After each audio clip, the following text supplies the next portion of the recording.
participating in the conversation or when I have selected you to speak. If you need to speak, please raise up your hand and I'll give you a chance to speak. And only speak when I give you a chance to speak. Kindly, let's follow those rules so that we make our lives easy. For those of you who have logged on, you will notice on your screen, that at the bottom of your screen, there's a part that says interpreter if you have not selected your language. So click there and select the language that you understand so that you will be getting simultaneous translation. We have translation in English, in French, in Arabic, and in Portuguese. So select your language so that you can be able to follow the conversation. And I especially want all my speakers to make sure that they have selected their language. I'm certain they did at the beginning of this conversation.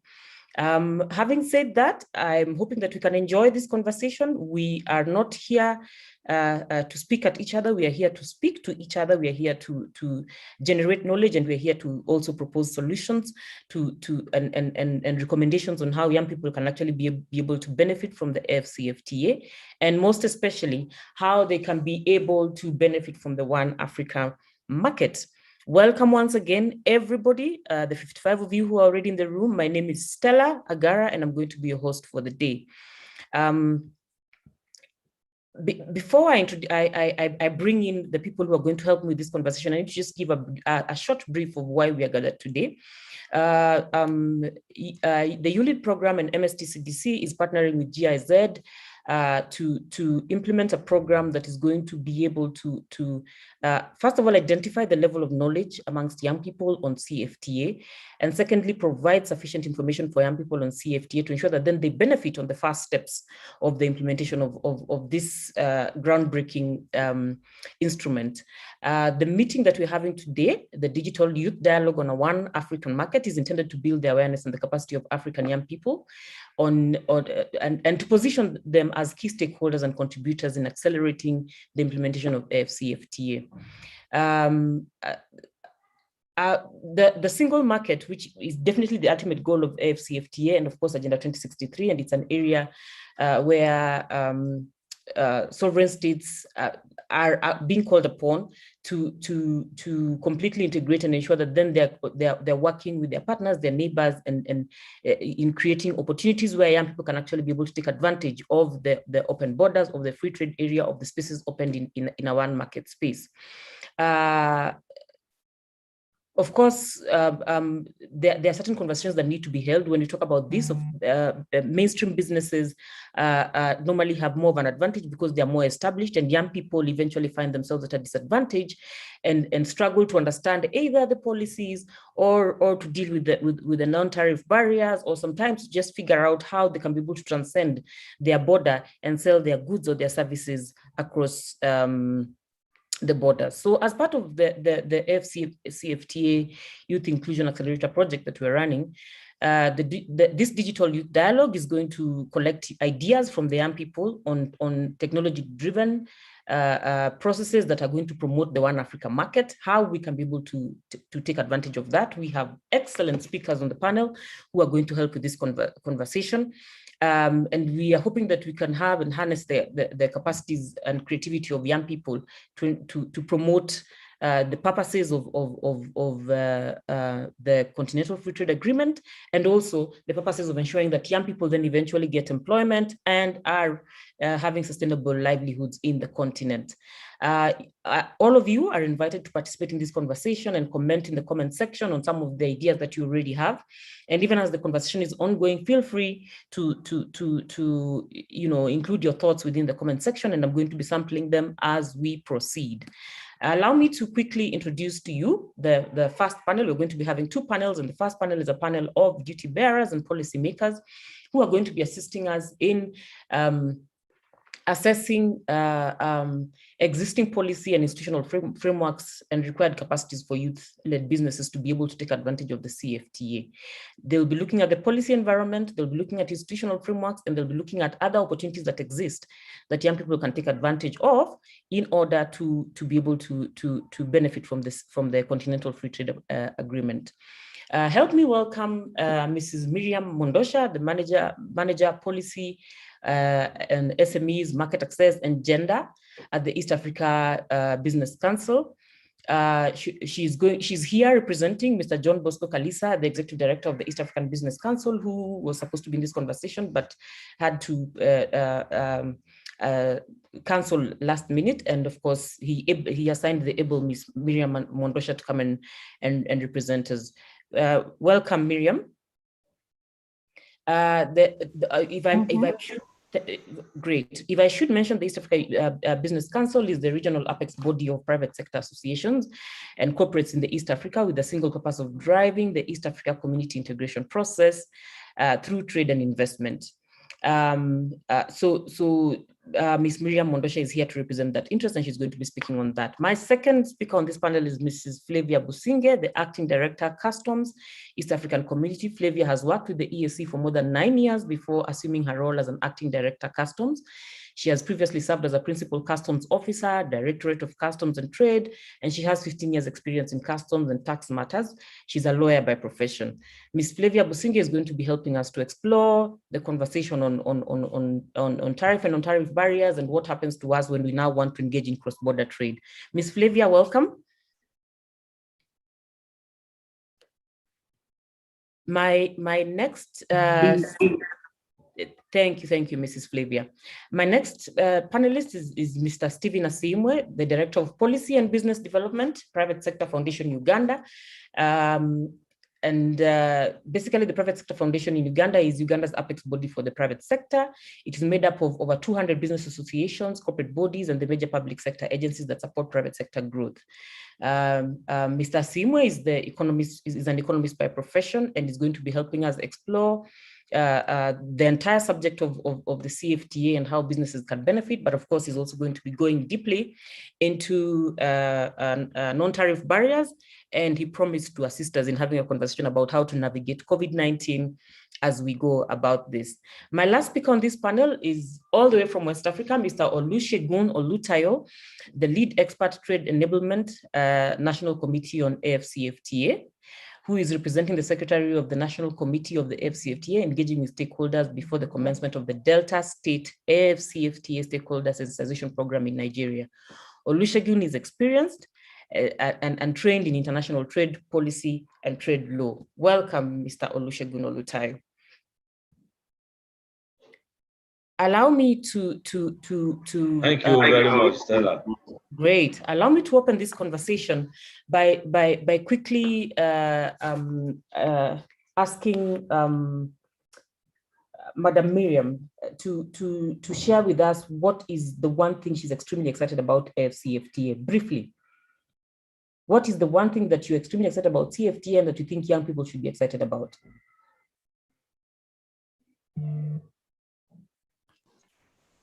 Thank you very much. I think briefly, what I'm excited about is how Africa will become one country. And in terms of what the young people should expect is being able to access more opportunities than what we've currently had in your specific country or in your specific region. Let's say it's East Africa.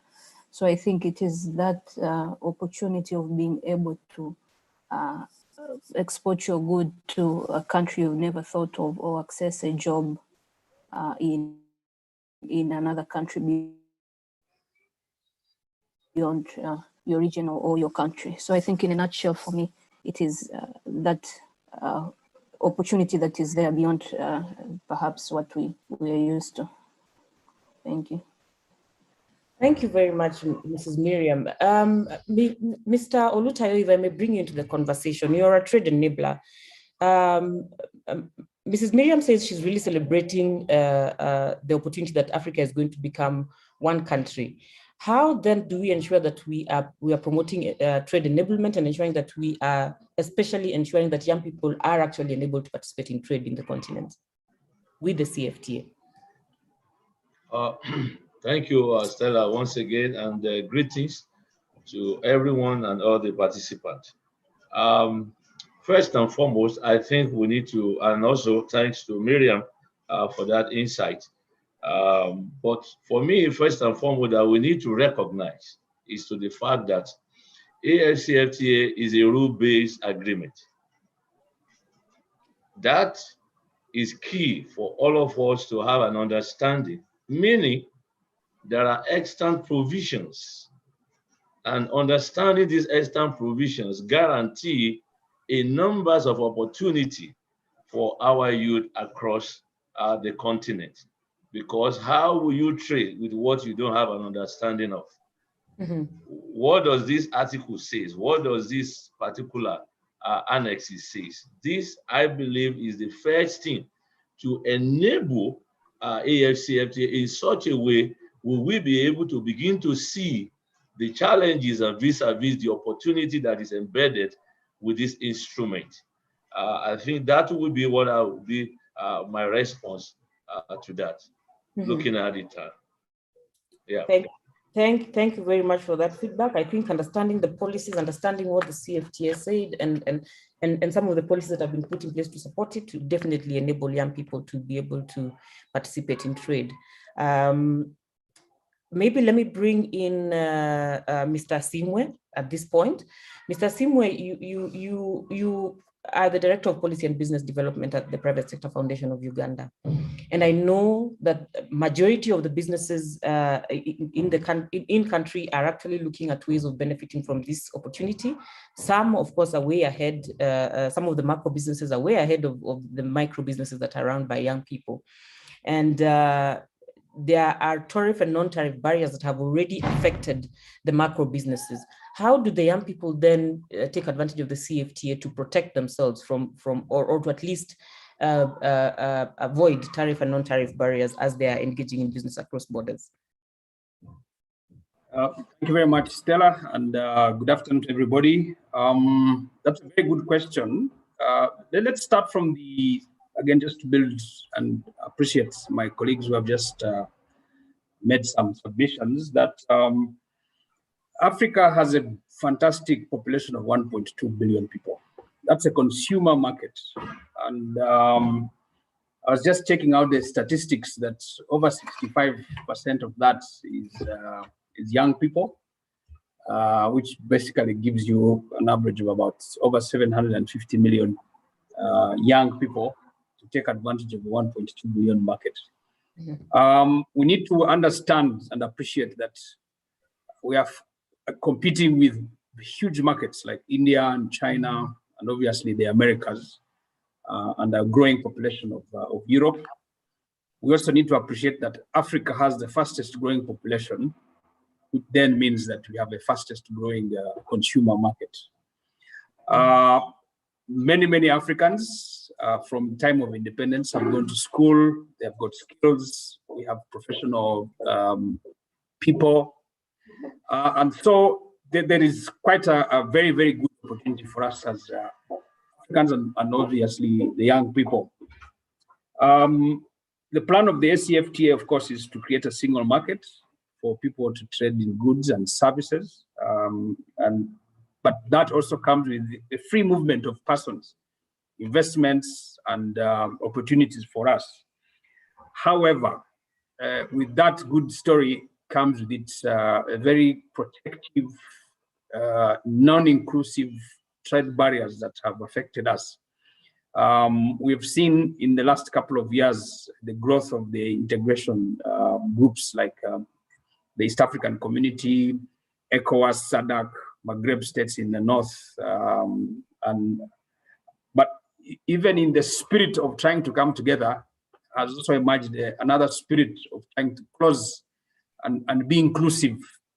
I think that what needs to be done, and I think the people who conceived the AfCFTA, how do we enhance movement of people, of goods, of services, and now we have the advantage, of course, of technology. You know, we are having a conference right now that is being watched by people in the proximity of their offices, and yet we can do businesses together. Mm-hmm. So the opportunities are fantastic. The ability for us to engage in business is grand and it's grandeur. And I think that for me, the most important discussion going forward is how do we ease, remove, and unlock these non-tariff barriers, the things that are blocking access to business, access to persons moving together, and ensuring that our young people get employment, decent employment, business opportunities, and be able to grow our economies and enhance our capacity. But more importantly, Stella, I think that the issue at hand right now is to ensure that people are aware of the opportunities, allow them to move freely, allow them to access these markets, quality products, and ensure that our economies grow and everybody wins. So it's a win-win situation if the non-tariff barriers are removed. I'll talk about that more, but thank you for now.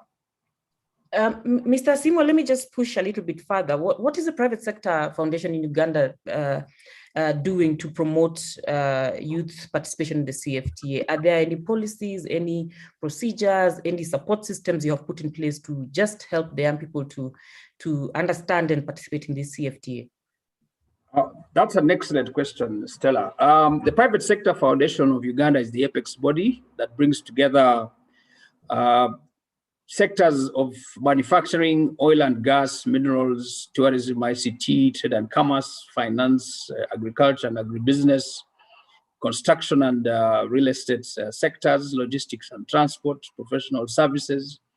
And recently we introduced a very interesting subject, which is the creative arts. So people in the musicians, actors, people in the media have been allowed into the space. And so what we've done, under the government program, we have something called the Youth Livelihood Program.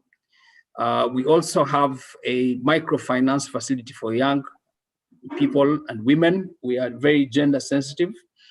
And under the Private Sector Foundation, to bring all of that together, we have established a program which has been supported by different supporting groups. One is the SDF, the Skills Development Fund, which essentially equips young people and women to take advantage of opportunities by skilling them and then giving them some financial support. We also have another program under the MasterCard Foundation called Young Africa Works, which essentially brings out young people and equips them support services in finance, in marketing, in it's a lead farm structure, and to generate an ecosystem of young people being able to supply goods and services. We also have another program called START, which essentially gives young people a matching grant of both finance, but also skills and support services. And we've coalesced that together with the view that, hey guys, there's a big market of East African community. There's this one for the Africa Continental Free Trade Area. So that is supported very, very much by an information plan, which essentially gives young people opportunities. We have started a training program in, of course, English, but obviously also in other languages. And we keep them updated on the developments that are taking place in the region and on the continent. So in very, very brief terms, that's what we have, but I can break it down later. Thank you. I appreciate your response, and I appreciate that you have very many initiatives that you're putting in place, programs that you're running to start off young people in business and everything. The question then I would be asking myself is, once they have been started off, they're able to provide goods or they're able to provide services in Uganda, and they need to be able to participate in international trade. What are some of the policy gaps that they may actually interact with? And I would want Mr. Olutayo to help me respond to that question. Once young people are empowered to participate in business in country, what are some of the policy gaps that they may be forced to interact with right now as we're preparing to implement the CFTA?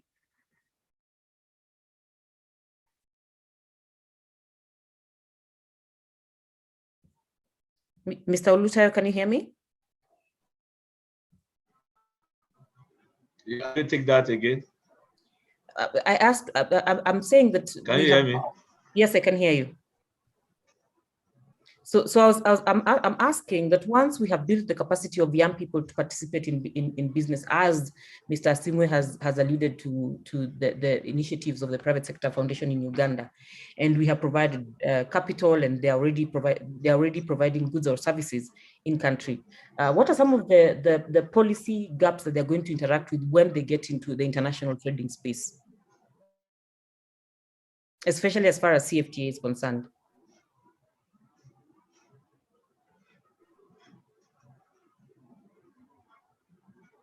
Mr. Olutayo, can you hear me?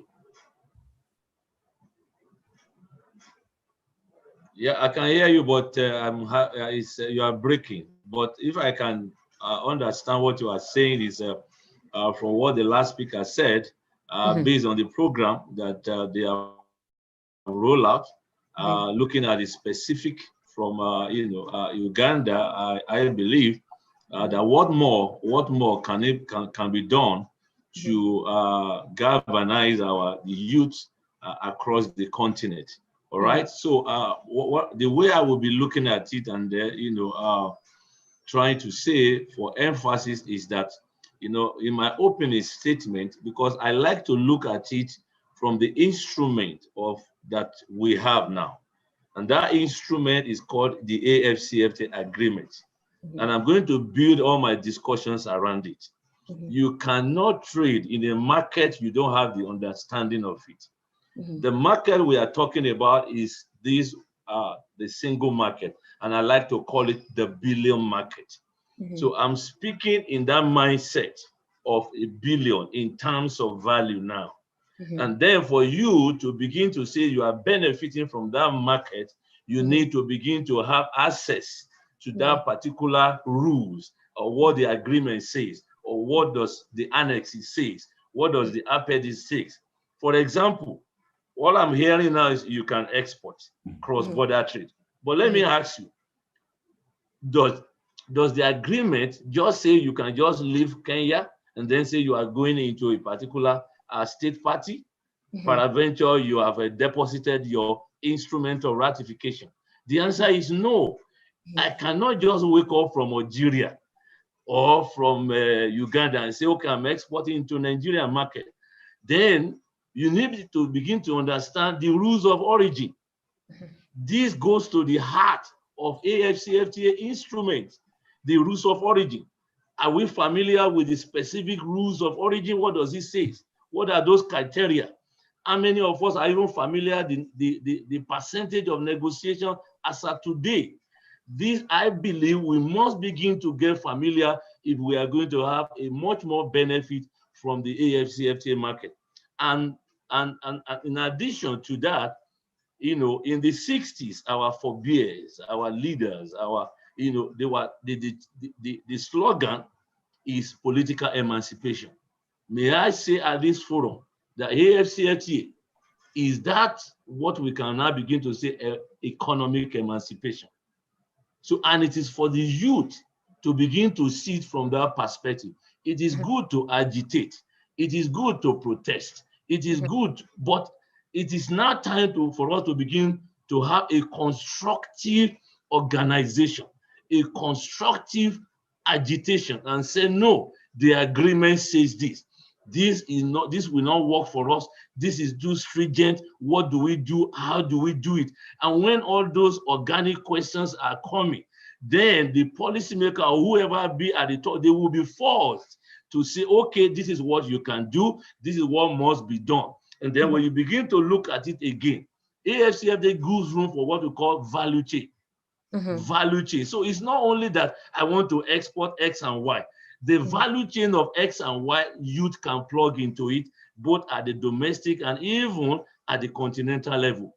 And then when you begin to plug into those value chain, ladies and gentlemen, I can guarantee you much more of whatever we may to call it in the name of agitation will reduce, because when you are having much more benefit in terms of monetary in your pocket, you will less concerned about any form of agitation. If at all you are going to agitate, it's going to be a constructive one.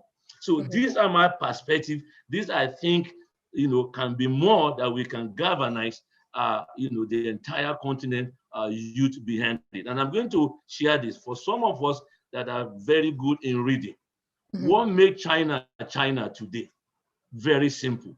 In the times of Mao, popularly called the chairman, one thing that man did is a great leader. He mobilized the entire China behind what they call China and put it in that context.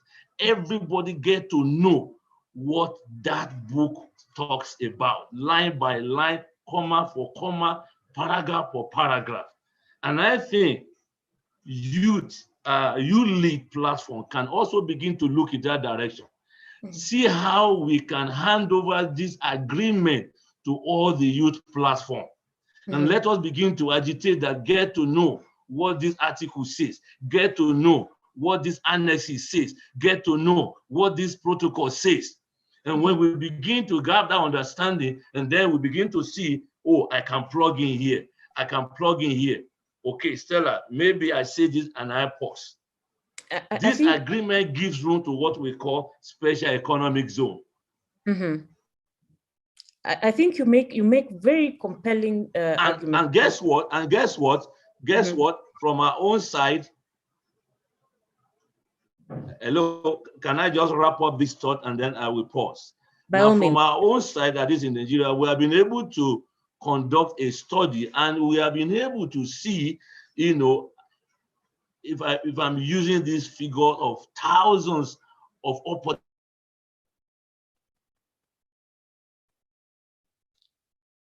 Mr. Olutayo, we are losing you.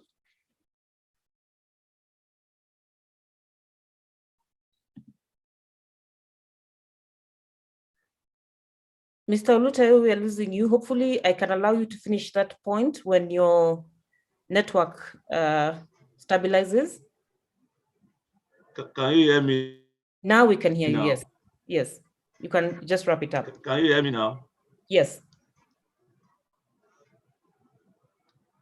If you can hear me, Stella, I don't know, I can hear you. I can hear you very well, very well.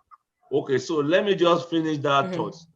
Okay, so let me just finish that thought. So I was trying to speak on, you know, one of the area that the AfCFTA instrument recognizes. It talks about what we call a special economic zone.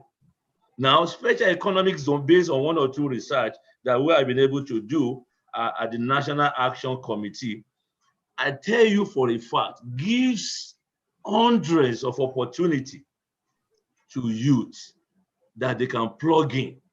And guess what? Are making them to be more productive and getting them to be more engaging.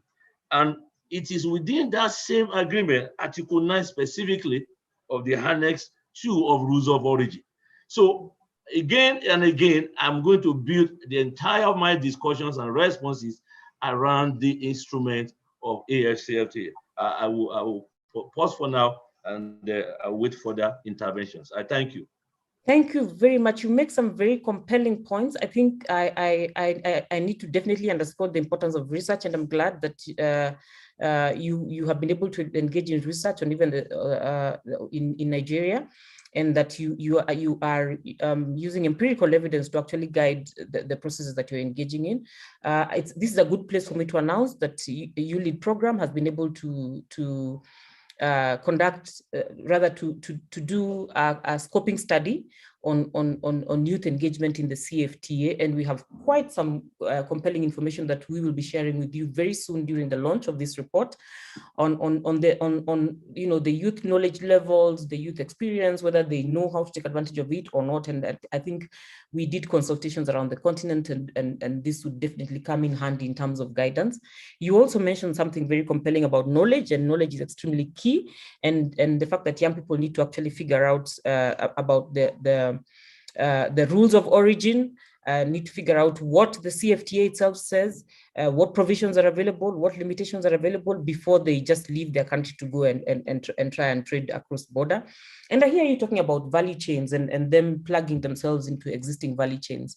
Maybe the other question I'd want you to answer later is whether young people, as serious innovators, can also begin thinking about developing new supply chains and creating, you know, value chains that do not exist, because innovation is their area. I would like to quickly go back to Miriam before I invite Mrs. Flavia to shine, you know, the light of opportunity. Mrs. Miriam, I hear all the speakers saying that there's need for knowledge, understanding of the CFTA, opportunities to take advantage of, and Mr. Olutayo has emphasized that young people need to organize themselves and network in a way that is going to support them into this CFTA space. What opportunities does a regional business council like your own offer to young people who actually want to take advantage of CFTA and are feeling lonely outside of your kind of organization? And as you're responding to that, I would also want to hear your comments about digitalization as an enabler for young people to participate in the CFTA. Mrs. Miriam. Thank you very much, Stella.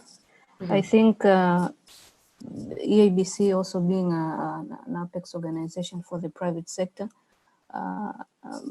much has been said by Stephen already on what we as business membership organization can support this.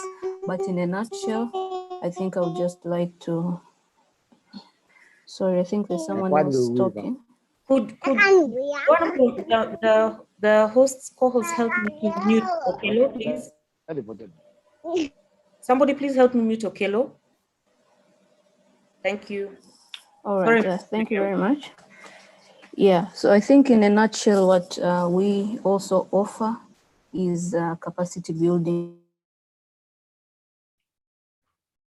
Because ourselves also we had a needs assessment. We conducted a needs assessment initially, and we also found out that especially the vulnerable groups such as youth and women in business lack capacity.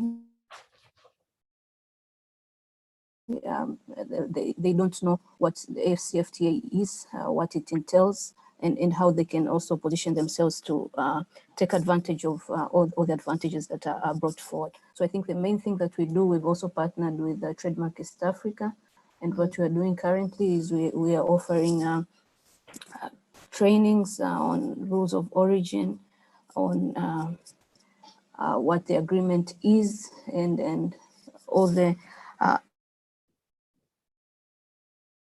articles that are in, and also the operational instruments of the AfCFTA. So in a nutshell, that is what we do with at the council.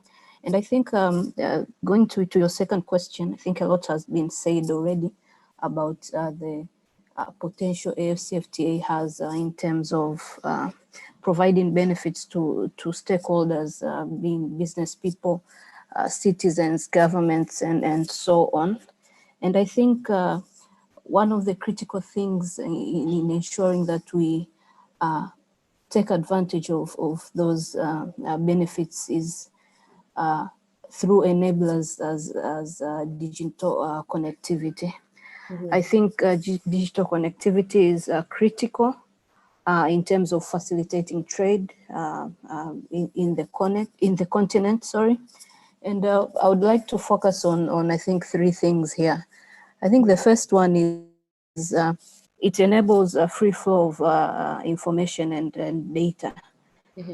I think as most people have said before, it can connect buyers and sellers. It can tell you as a business what are the consumer preferences that are out there currently. What are the standards that you have to meet?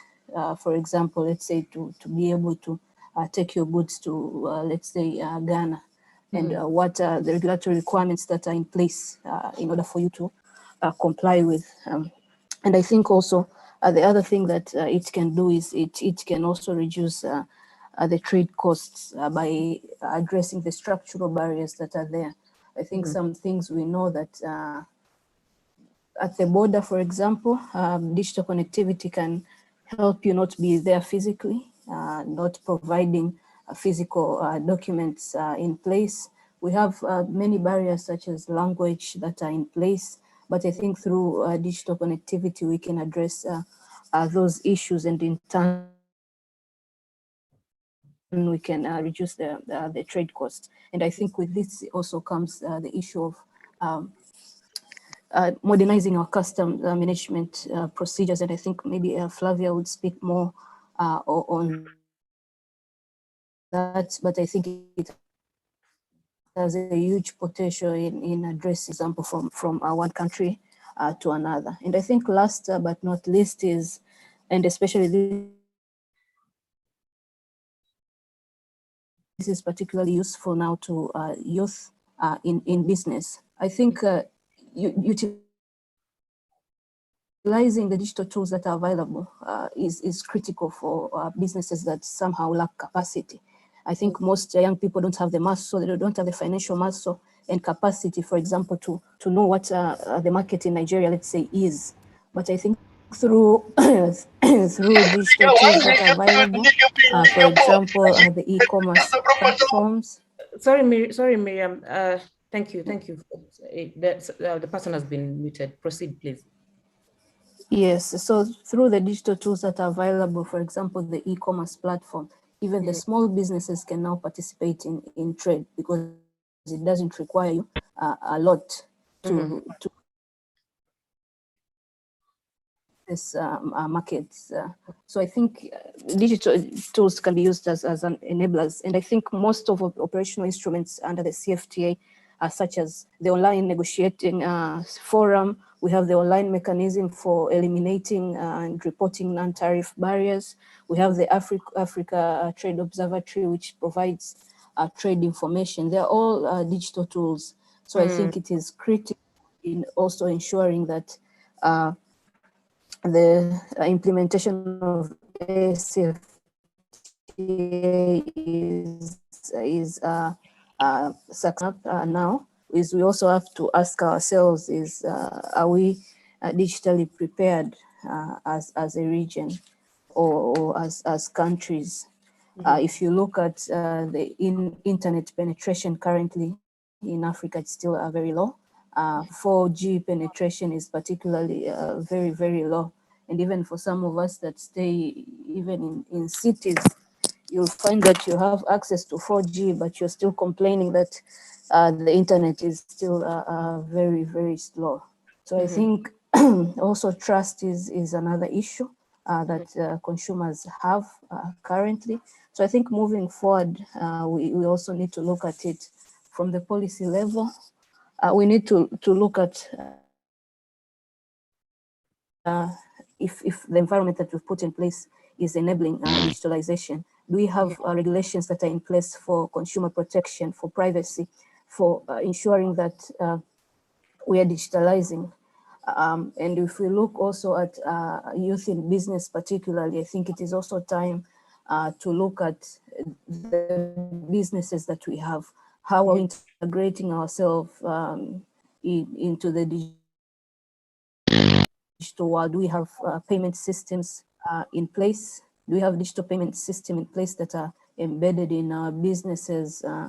And do we have the skill set available in order for us to compete into the AfCFTA? So I think these are issues that we can look at to ensure that both the governments are looking at enabling digitalization, and also the youth are also prepared enough in terms of their businesses to take advantage. Thank you very much.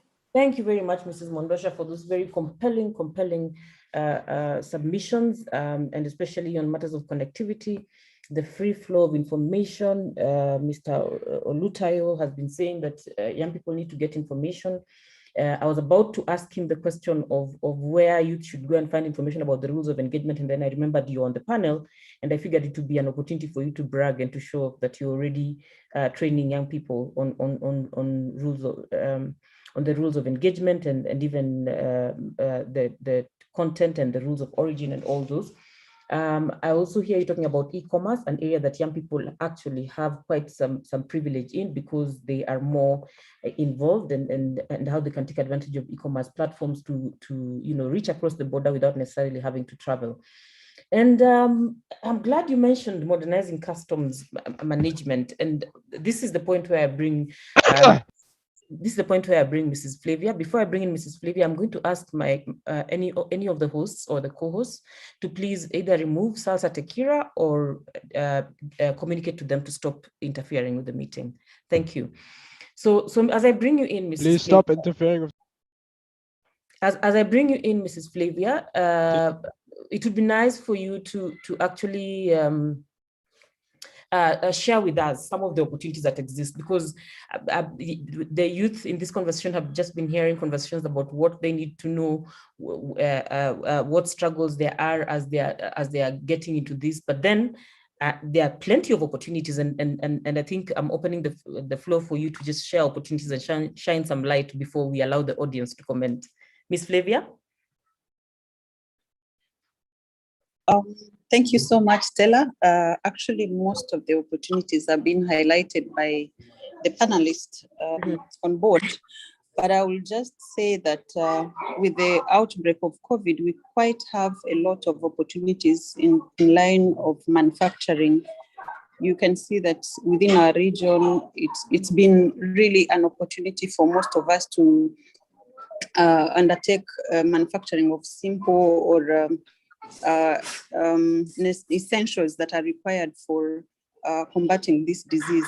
But having the CFTA as one big market for all of us, we believe that the youth can exploit the opportunity in manufacturing itself, and also do exploit the processes that we do have as a region, particularly in line with trade facilitation, particularly in line with the capacity building, as Miriam has just stated it.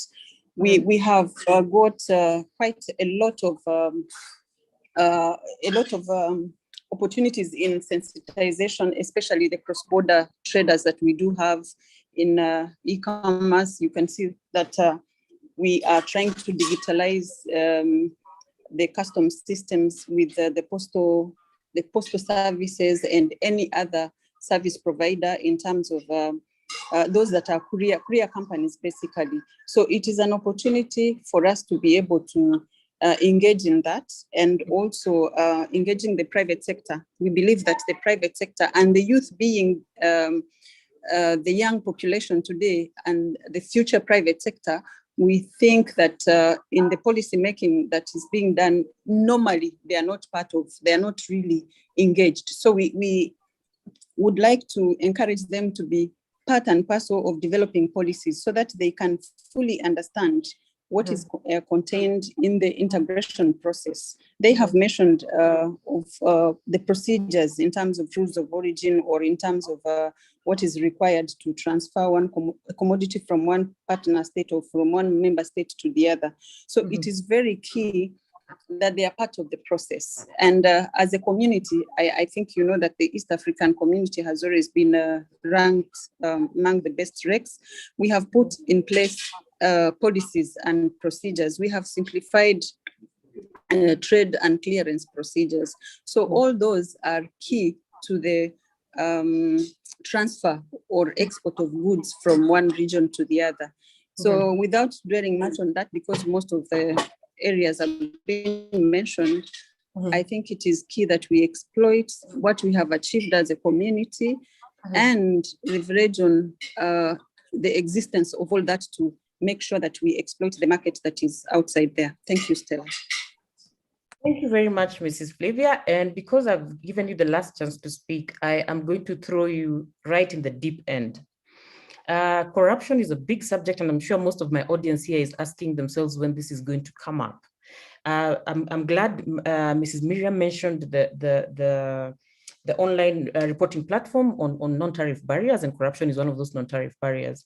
I mean, what kind of guarantees do young people have that when they report on those platforms, they're going to get quick feedback, quick response, to ensure that then they're not engaging in business that keeps bleeding? Because most young people's businesses do not reach their fifth birthday, even their second birthday, because of capital. So if, of course, they're subjected to corruption, it basically means that they're going to really struggle, and of course, they're going to be bleeding desperately needed resources.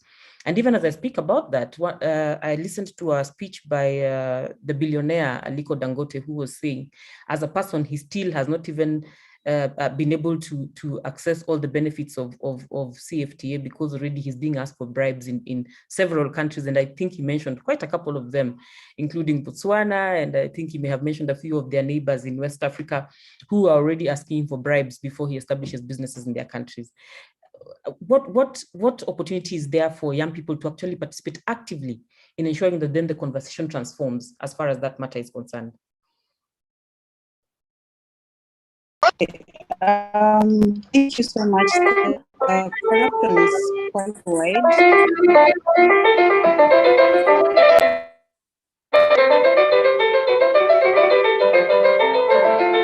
don't know what. Getting some feedback from someone, please. Yeah, I don't know what happened, but thank you. It is I was just saying of, that it is the proponents of corruption who are trying to stop you from responding to the question. Okay. All right. Okay, thank you so much. I was just saying that corruption is quite wide, and I may not be able to exhaustively address the issues. But if I may start with what we have done at regional level, we have provided for, we have a legal framework basically that deals with corruption, and those provisions are embedded in the NTB Act, the Non-Tariff Barriers Act. So, of course, it provides for the sanctions of whoever is involved in the in the corruption act, in the Corrupt Act. So we believe that some of these provisions can be replicated in the entire continent, because we are in a learning process, and therefore we would think that if we agree as a region, and we also put up a legal framework that can curb corruption, we could be able to address some of those issues. Secondly, we are talking about technology or digitalization.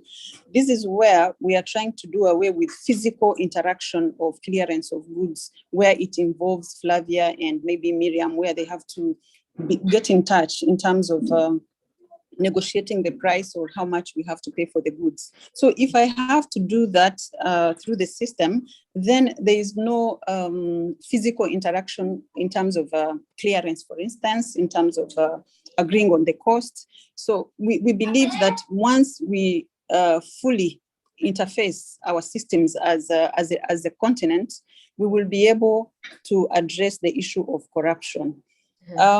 Secondly, we are also undertaking sensitization in that regard. And at regional level, we have what we call the anti-corruption code of conduct, it is called code of conduct on integrity. So we believe that if all those instruments that are in place are made aware of the different individuals, and also the youth understand their roles and obligations and their rights rather, then they will be able to stand firm and say, no, this is what the registration provides and this is what are my rights. We have put up issues of compliance trader schemes, for instance. It is a component of trade facilitation, but it facilitates you in terms of giving you priority benefits. But that means you also have to play your role in terms of compliance, because we also know that some of us as traders, we engage or we tempt the officers to do what they are not supposed to do. So it is a shared responsibility. We need to all ensure that we are okay on both sides, that we need a clean continent in terms of corruption, and therefore we play a collective role. Thank you. Thank you, Mrs. Businge, especially on reminding us on our responsibility to reduce the corruption that eventually contributes to corruption, to the broader corruption as a non-tariff barrier. Allow me, please, to give Mr. Olusegun Olutayo a chance to make his last statement before he leaves, because he has to leave the conversation now. And Mr. Olutayo, what I would like you to comment on is what is the description of the one African market that you'd want to see as you say goodbye to us? Thank you, Stella, and to all the online participants. On one hand, let me first of all try to follow suit with the last speaker regarding the issue of corruption. It's to the fact that it remains the elephant in the supermarket, if I may use that term. Which of course has many parts and has potential to bring down the entire supermarket store. However, I think one thing is key. It is for us to begin to have a new mindset a new mindset in this such a way of saying others may, I will not. It starts from individual.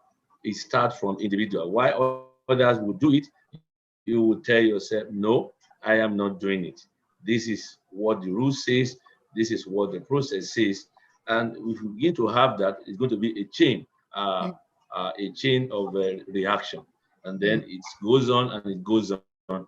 And of course, statistics and literature have said that 70%, 80% of the population is made up of youth. So if all of us that we are, I'm looking at 90, online right now, if we begin to make that decision and have that mindset, I believe we're going to have a chain of reaction. Secondly, is that what I will be leaving for me as my lasting word with this opportunity to be on this platform. It is to the fact of that one word: knowledge, knowledge, knowledge of what does the instrument of the AfCFTA says. Stella, can I tell you for a fact, and you can cross-check, there is now a built-in agenda on trade in protocols called youth and MSME. That's true. It's a built-in agenda. How many of us are familiar with it? I'm happy you know.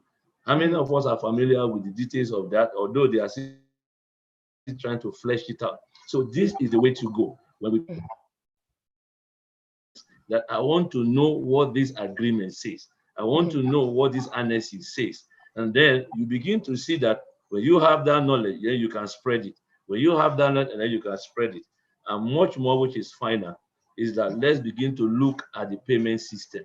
It's a huge, huge, huge opportunity. I want to export from point A to point B within the continent. What is the mode of payment system? Am I going to pay in my own naira, or am I going to be paid in shillings of Kenya? So, and there are institutions looking in this direction, like Afrexim Bank and what have you. So let's begin to see how we can organize as a youth and partner with this and let them know this app can be developed. Finally, there's an issue called quality infrastructure, which actually speaks to the issues of accreditation, the issues of standard, and it goes to the heart of what you want to export. If what you want to export is not meeting the standard, or Kenya give me a standard, and I get to Ethiopia, they are talking about another standard. That is not the vision of the AfCFTA. And that is why some of us are championing what we call harmonization of standard. Harmonization of standard, which of course, that which you want to export is not enough to say you have met the rules of origin, but do you meet the standard required? And that is what will guarantee you access into the other market. On this note, let us remember, it is not that AfCFTA is a single market, but it's a billion market. It can put billions in your pocket as much as you get yourself organized, get yourself to the understanding of the details of the extant provisions of the AfCFTA. I thank you for giving me the platform. Thank you so much for Mr. Olutayo for honoring our invites and for accepting to actually come and address this gathering of young people. I'm sure they have benefited tremendously from your contribution, and we will definitely be in touch with you some more and hopefully invite you for the launch of our report so that you can also see what we discovered when we were speaking to youth in Africa. Thank you very much. Thank you very much. I look forward to the invitation. And to everyone across Africa, I salute your dexterity. I salute your commitment. Together, we can build a better Africa. God bless you. Bye-bye. God bless you too.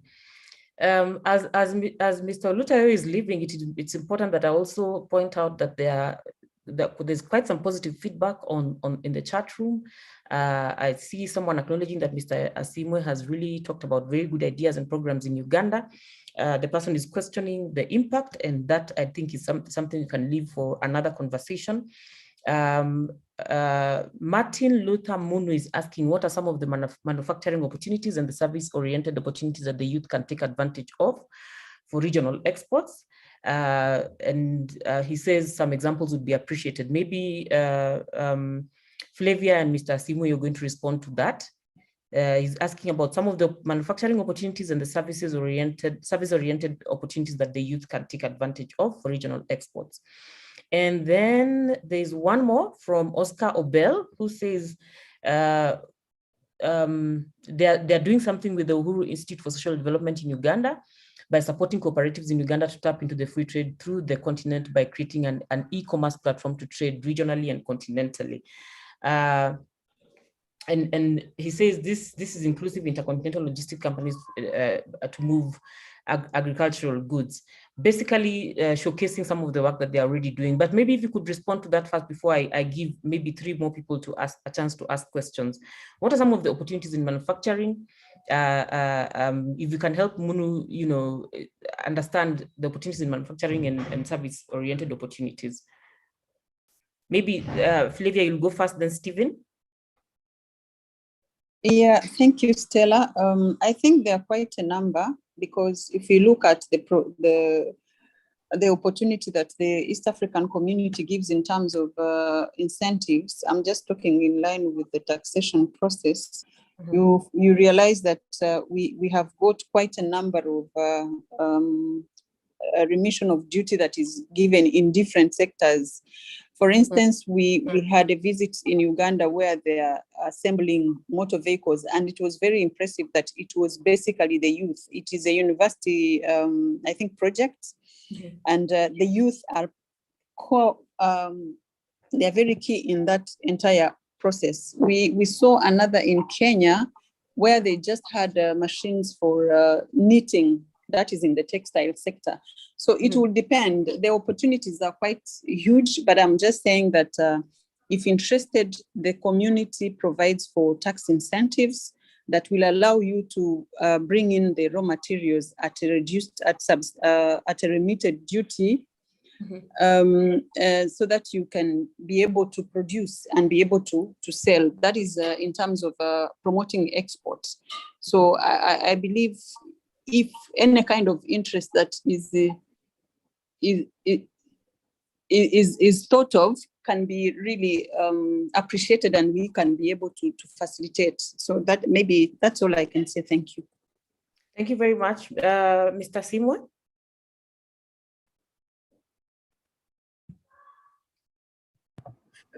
Thank you very much, Stella, and very interesting conversation is taking place. I think that the opportunities are grandeur. I mean, you have everything in manufacturing, from hard commodities to big industry, but I think that each country probably has its laundry list of opportunities that would come with it. I wouldn't give them offhand. But it goes back to the issue of how we are creating these opportunities in terms of using the available information platforms, branding, websites. Now you have all these platforms like Facebook, Instagram, which can basically be a supermarket on a phone, which is basically talking about opportunities. So that is big, and I think the onus is on the countries to create a laundry list or a platform where they can showcase what they have to offer. And I think that is the first for me as an opportunity, that we can use the digital space available to showcase what we have or to promote whatever is available in the best way possible. But I think there's another conversation we have almost kept quiet about. For me is critical, and that is the issue of intra-Africa travel. Tourism is a connecting people. People coming from one place to another and being able to meet and engage. I think that there are huge opportunities of exchanging data and information so that we do not create silos. You know that, for instance, Airbus in Europe is not made by one institution. The fuselage is made in one place, the tires are made in another place, the seats are made in another place. I think there is a need for us to come to a round table and say, okay, I cannot manufacture everything, but can we cooperate?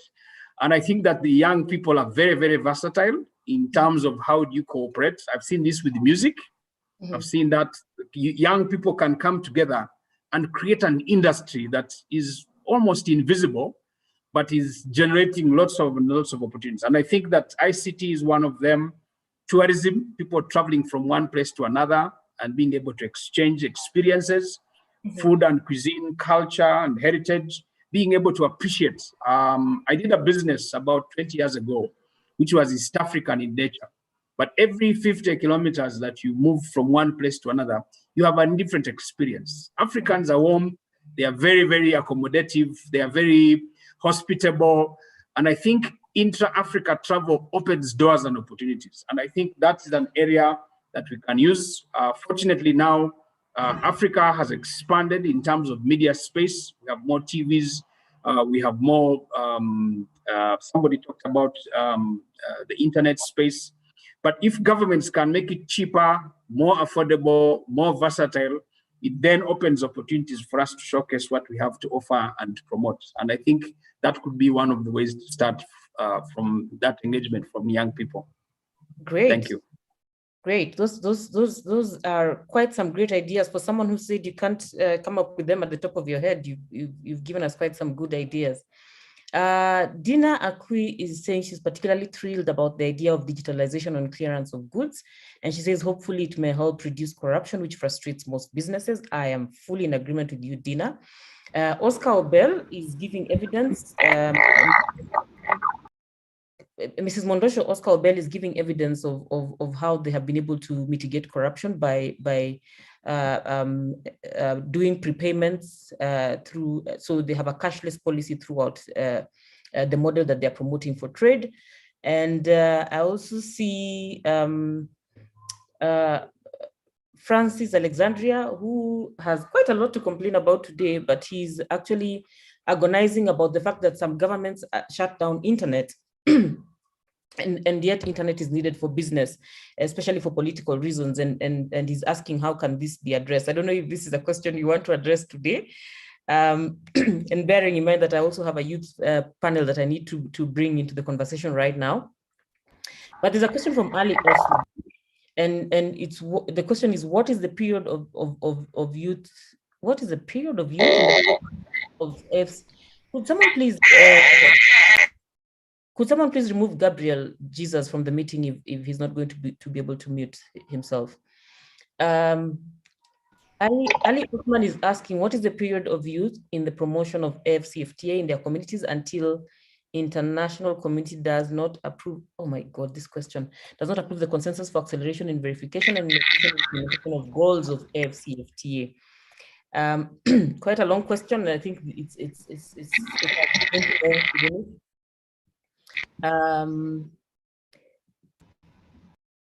and then I see something else typed in French.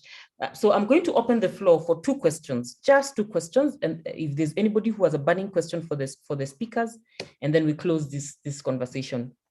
Anyone? Going once.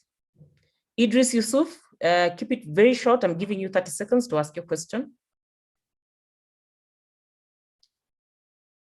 Idris, your 30 seconds are going.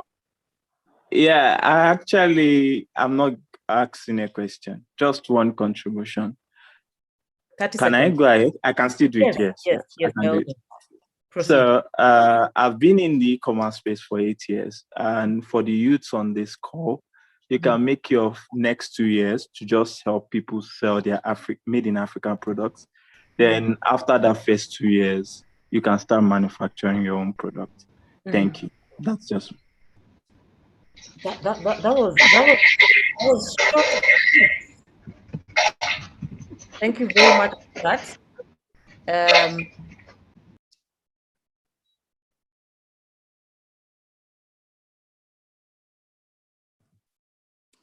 Stella, you are muted. It's because of the noisemakers in the group. I'm saying I'm trying to deny you a chance to speak and see if there's any other guest who wants to speak before I give you a chance. But in the absence of a guest who wants to speak, then maybe you can ask your question quickly. And as you ask, I'm going to ask my panelists to prepare to answer the question of what is the image, the vision of a One African market that you have. Moses, quickly. Thank you, Stella. Mine, it's a request from panel 1. When you bring in panel 2, I request the panel 1 to remain in case there is any question from the youth they can answer. So if you bring panel 2, I request they remain in attendance. Thank you. That is a very good request, Moses, and I'm praying and hoping and interceding that panel 1 is listening to you and will be willing to honor your request. I will give the panelists half a minute to just give their description of the One Africa market they would like to see as we close.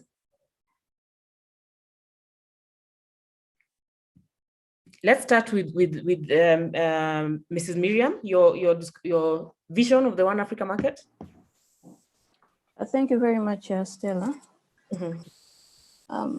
I think my vision of One Africa market is being able to reach everyone. And in our cases, if you look at the structures of our economies as a continent or also as a region, you'll see that we are largely characterized by small businesses, SMEs that are largely driven by women and youth. So I think the vision will be fully fulfilled if we make sure that these are the targeted people that actually benefit from AfCFTA. So I think my vision is ensuring that the benefits are not only enjoyed by the large companies and multinational companies, but really we see that trickle-down effect to most youth and women-led businesses. I like it. Thank you very much. I like it. I like it. Youth-led, youth-responsive One Africa market. Mrs. Flavia, your One Africa market.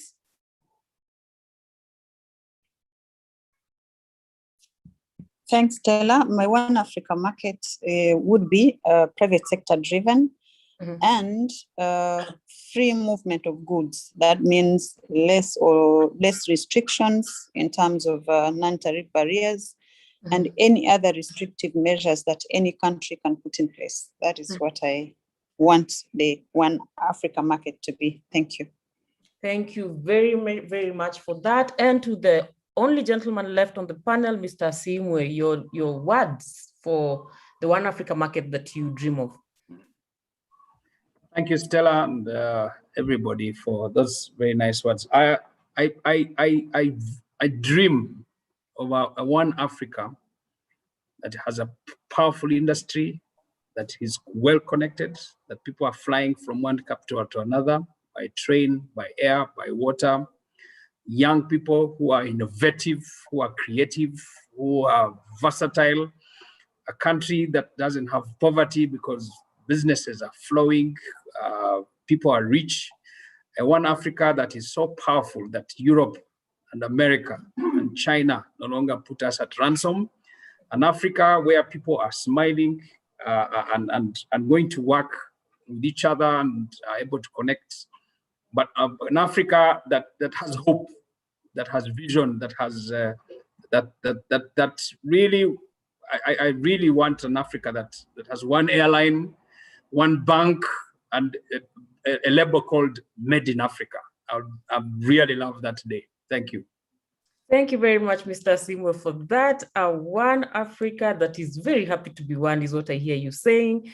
I'm so grateful for the entire panel, for your commitment to giving information to the young people in the audience, for your commitment to breaking down some of the most complex issues, for your commitment to even offering to share opportunities and invite young people to participate in your programs, and for your even commitment to stay on through this conversation. We started a bit late, but you've stayed on through the conversation, and I beseech you to stick on, because we are just about to get the user experience from young people, and I think the East Africa Business Council would definitely be interested in the feedback from young people on their user experience.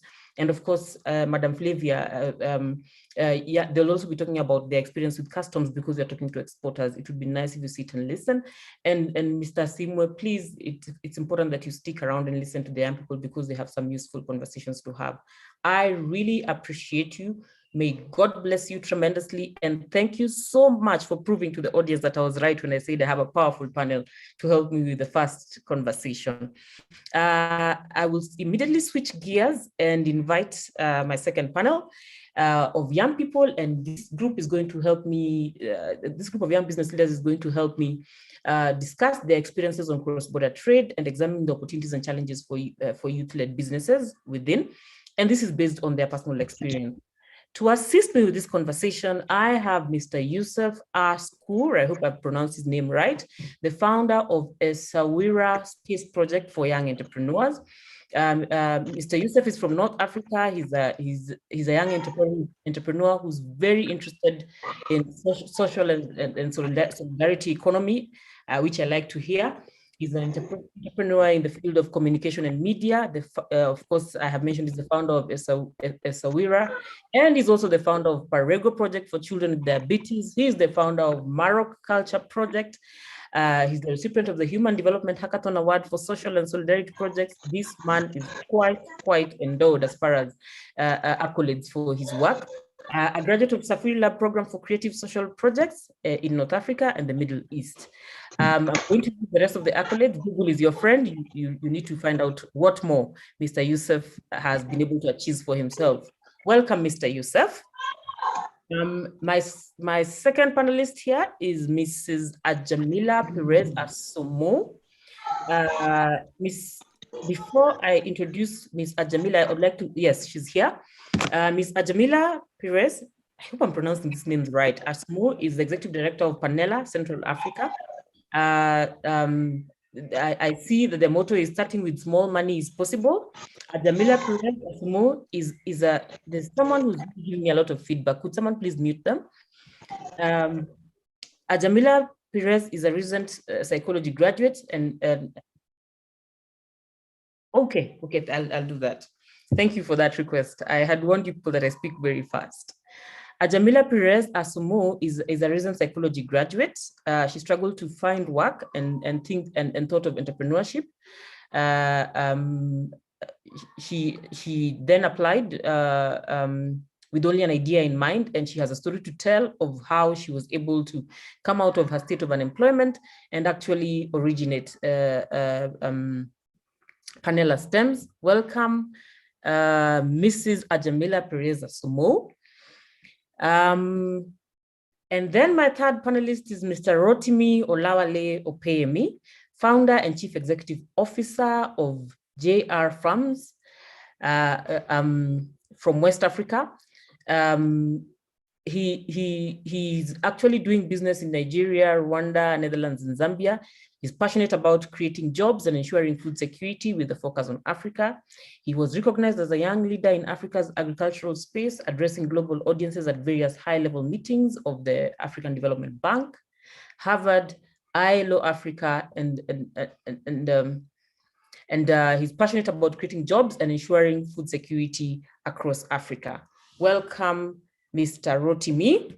And the fourth and last panelist is Mr. Shepo Magoma, representing SADC Youth Forum. He's the co-chair for Business, Innovation, and Entrepreneurship in Africa. Mr. Shepo Magoma is second SADC Youth Forum co-chair for Business, Innovation, and Entrepreneurship.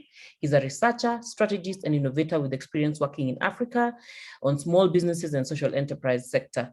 Mr. Magoma is vastly interested in the opportunities being brought forward by the digitization of the continent and specializes in disruptive innovation.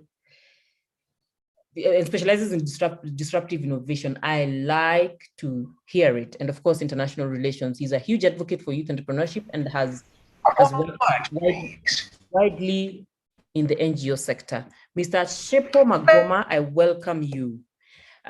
This is the panel that is going to help me address the challenges that young people are facing or the experiences that young people have had in cross-border trade, and then of course also to examine the opportunities.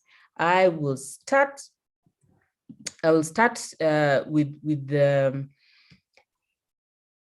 with Ms. Ajamila Perez Asomo. Kindly share with us some of the experiences you have had in cross-border trade and and some of the opportunities that you think exist. Ms. Ajamila?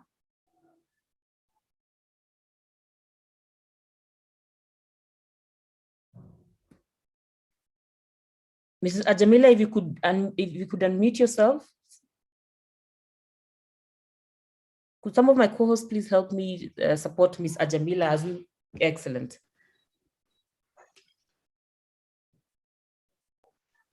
Oui, bonjour. Bonjour. Donc, je suis Ajamila Pires Assoumou. Je suis la gérante de Panela. Alors, Panela est un service traiteur qui met à disposition la restauration, qui couvre les événements en termes de restauration et qui met également à disposition un service d'accueil. Alors, ça fait 5 ans que nous sommes sur le marché gabonais et qu'aujourd'hui, nous sommes intéressés à travailler à l'international. Donc, la ZLECAf apparaît ici comme une très belle opportunité pour nous de nous ouvrir à l'Afrique. Alors, le premier défi pour moi serait déjà d'avoir accès aux opportunités d'offres. Donc, mettre en place, par exemple, un dispositif qui me permettrait d'avoir accès aux différents marchés, parler de la passation des marchés, comment va se faire la passation des marchés. Au Gabon, on a une liste de documents qu'il faut fournir. Alors, dans le cadre de la zone ZLECAf, comment est-ce que cela va se passer? Est-ce qu'il y a des pièces à fournir? Est-ce que ce que le Cameroun fournira comme document, quel est l'équivalent au Gabon? En termes de paiement, nous utilisons également beaucoup de moyens mobiles. En zone ZLECAf, qu'est-ce qui est prévu? Donc, pensez à un moyen qui serait à la portée de tous. Et je viens sur le capital humain pour dire que si j'ai une prestation, j'arrive à avoir une prestation en Côte d'Ivoire, je ne vais pas me déplacer avec toute l'équipe. Donc, est-ce qu'il ne serait pas bien de mettre sur pied un organisme qui me permettrait, moi, déjà depuis le Gabon, d'avoir accès à la main-d'œuvre qui se trouve en Côte d'Ivoire? Donc, il me faut un organisme qui soit rapide, qui soit efficace. Donc, pour pouvoir avoir accès et penser à une collaboration avec ceux qui sont, par exemple, en Côte d'Ivoire. Donc, je voudrais également qu'on puisse maximiser sur les infrastructures numériques. Donc, comme je disais, ça fait 5 ans que nous sommes sur le marché gabonais.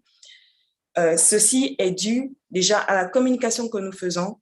Donc, nous utilisons beaucoup de réseaux, WhatsApp, Facebook, etc. Mais cela, c'est grâce à la qualité de nos infrastructures numériques. Donc, qu'est-ce que, en zone ZLECAf, qu'est-ce qui est prévu? Peut-être mettre l'accent afin que nous puissions avoir le même niveau d'infrastructure numérique. L'autre point serait de maximiser sur la fintech. J'entends ici par là tous les moyens de paiement numérique. Donc, mettre un accent là-dessus pour que de tous les autres pays africains, que nous puissions avoir les mêmes chances, que le moyen de paiement soit à la portée de tous. Je parlerai également du programme d'accompagnement. Pour pouvoir me lancer, j'ai été accompagnée par nos incubateurs locaux. Alors, si je dois m'ouvrir à l'international, donc aux autres pays africains, qu'est-ce qui est prévu? Est-ce qu'il y a un accompagnement qui est là pour nous aider, nous les jeunes structures, à pouvoir nous déployer sur un marché international? Qu'est-ce qui est prévu? Est-ce qu'il y a un accompagnement? Est-ce qu'il y a une formation? Est-ce qu'il y a une incubation pour nous? Ça, ce sont des questions sur lesquelles je me dis, on peut mettre l'accent dessus pour qu'on puisse avoir tous les mêmes chances de pouvoir penser à une bonne Afrique. Donc, mes points sont la régulation des marchés, la sécurisation de l'accès, et puis, qui dit marché, il faudrait penser au centre de médiation, parce que lorsqu'on est dans un marché, il y a des conflits qui interviennent. Donc, pouvoir penser à mettre sur pied des centres de médiation pour pouvoir régler des conflits, d'éventuels conflits qui pourraient subvenir. Donc, ça peut être des centres de médiation régionaux ou même en ligne. Donc, voici brièvement mon point de vue sur la question. Et peut-être ajouter qu'en tant que femme, on aimerait avoir des outils, qu'on nous mette à disposition des éléments qui pourraient vraiment nous rendre performantes. Parce que parmi nous, on a des femmes qui sont mamans, qui sont épouses, mais qui veulent quand même être efficientes, qui veulent être, je dirais, performantes dans l'entrepreneuriat. Donc, pensez à tous ces éléments lors de la mise en place de cet aspect de libre-échange. Merci. Thank you very much, Mrs. Asomo. Thank you so much for even pointing out the need for standardization and regulation of human capital and labor, and ensuring that you don't have to carry your entire team from your country to the next country just to deliver services.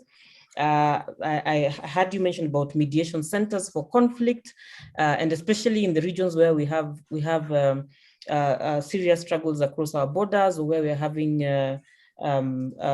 xenophobia or other forms of conflict that could arise, either business related or others. I think it is important for mediation centers for conflict. And then, of course, access for women, very, very important. Let me bring in Mr. Youssef Askor. Kindly share with us your experience with CFTA. You have been in business, you have founded a number of businesses. What is your experience with the CFTA, and especially in your cross-border activities?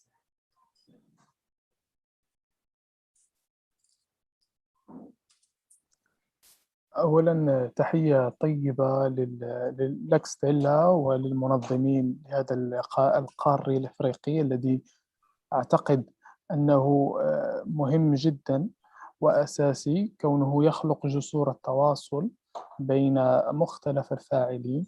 وأعتقد أن هذا يعتبر امتداد آخر لإنجاح تجربة التبادل أو اتفاقية التبادل الحر.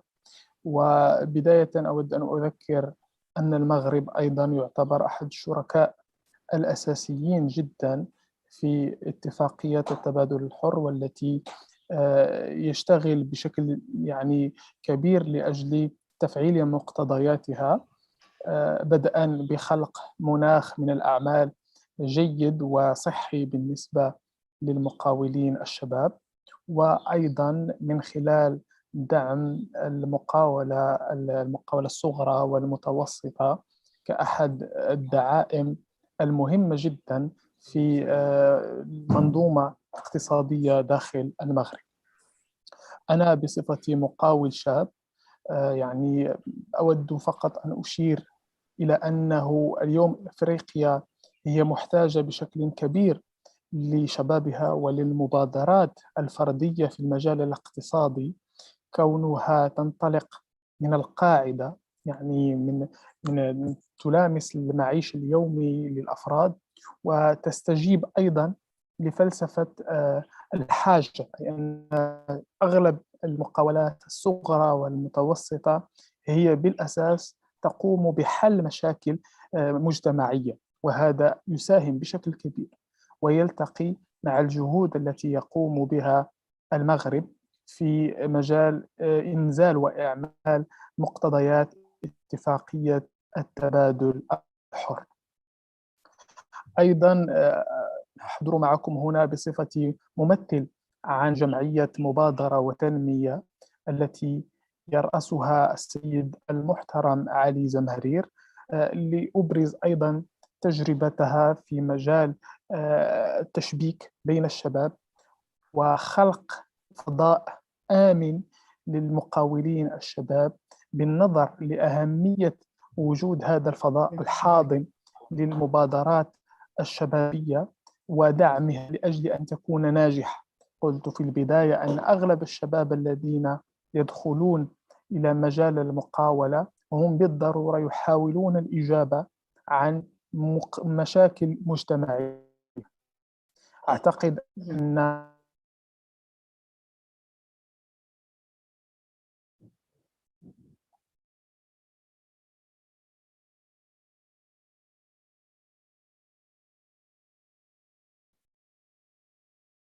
Youssef, we seem to be losing you. While we are waiting for Youssef's network, let me bring in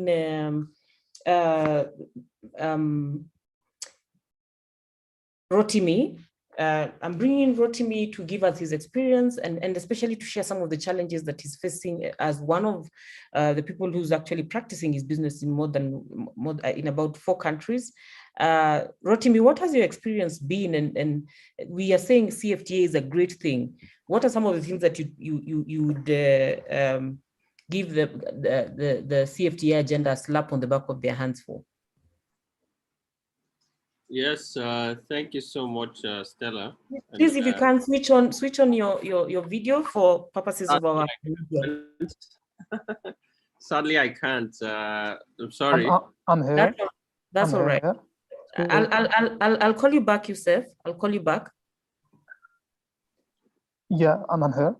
I can continue. What? Okay, continue then. Continue. Rotimi, okay. Please continue, Youssef. شكرا.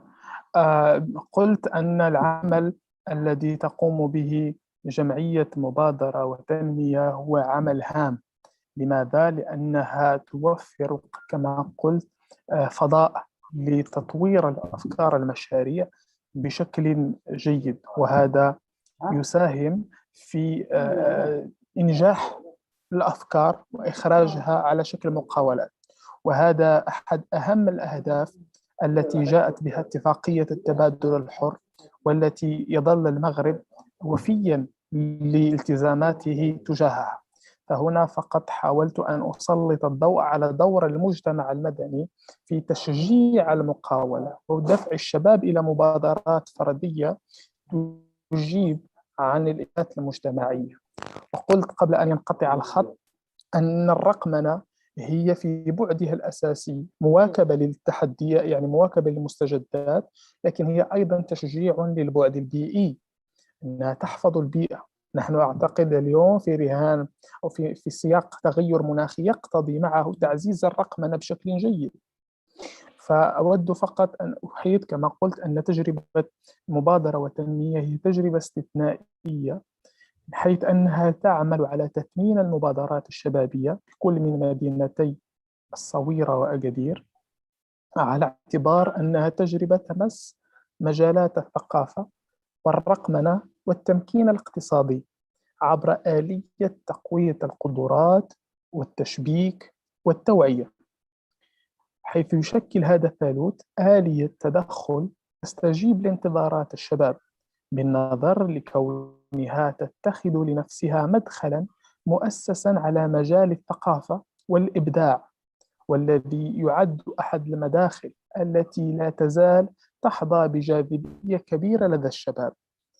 لذا ففي اعتقادنا أن الاهتمام بالشأن الثقافي الإبداعي، سواء منه الإبداع الكلاسيكي أو الإبداع المنجز عبر الرقمنة، والعمل على جعله آلية جذب قوية، يشكل الحل لتجاوز عديد الظواهر التي أضحت تقلق راحة الفرد المغربي عموما، على اعتبار أن تقبل الاختلاف وتدبيره والإيمان بضرورة وحتمية التطور. Please allow me to interrupt you. Allow me to interrupt you a little.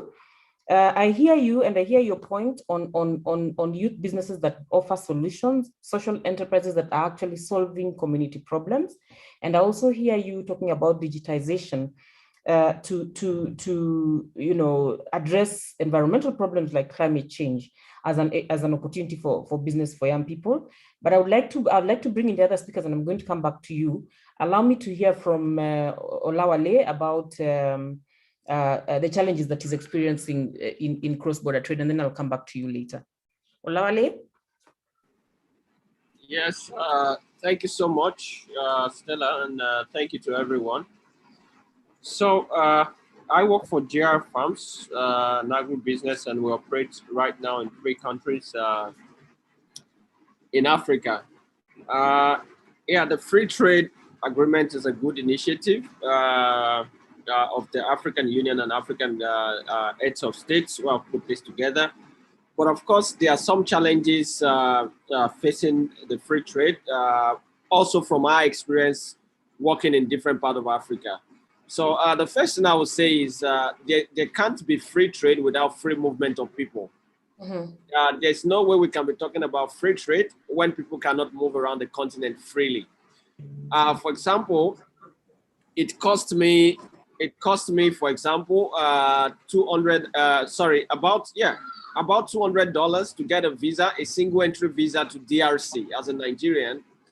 Meanwhile, I just have to pay a single entry visa to DRC is about $200, and then it's just a single entry. Meanwhile, it cost me about 85 euros to get a multiple entry visa to EU. You see, it cost me about $165 to get a multiple entry visa of 2 years to the US, you know, as a Nigerian also. So what are we talking about? When people cannot move around freely, why do I need a visa to DRC as a Nigerian? Why does a Kenyan need a visa to Egypt? Why does a South African need a visa to Namibia, etc.? You see, the cost of visa and the cost and the embargoes, you know, for example, now it takes about 2 weeks for you to get a visa to DRC. The same challenge you have also with many other countries, even Nigeria. You know, I've heard about other Africans who are saying it's difficult to get a visa to Nigeria. It takes them about 2 weeks or more to get a visa to Nigeria. So how can we have free trade when people cannot move around freely? You see, that is where it starts from. Free trade starts from free movement, you see. And I would applaud, for example, the government of Rwanda, who has taken a bold step by granting every African who is coming into their country visa or free visa on arrival for the first 30 days. This is a bold step towards free trade. You know, people can come in without getting worried about visa or, you know, have to queue at the embassies, etc. You know, that's one key thing. And then the second thing, I think we have to invest in infrastructures, you see, because I look at the embargoes we face. For example, now we have machines we are shipping to Zambia. And then the machines have to go to Europe by water and then come back to Africa, you see, because the cost of, there are no traffics to these African countries, and it has to go to Europe and come back. And then you look at this on the cost implication of the machines, it becomes very high. And that's why you have nations machines from China cheaper, because if you produce from Africa to get it to other African countries, it becomes very difficult. So we need to really invest in infrastructure to connect the continent together. You see, connect each other by road, connect each other by rail, and connect each other by water. It is very, very important, because we cannot trade with each other when, for example, now there was a time I was flying from Kigali to Senegal. And then the journey started on a Monday night. I flew from Kigali to Nairobi. I passed the night in Nairobi in the airport lounge, and then took off from Nairobi to Ivory Coast, and then from Ivory Coast to Senegal. And this is just a flight of maybe about 6-7 hours. And then I've spent almost 24 hours doing this flight. And when you look at this in terms of cost implication, it's very high.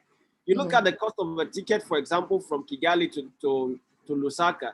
You know, you're booking a one-way flight and you're paying about $500. And this is about the same amount you're paying to fly from Lagos to Amsterdam.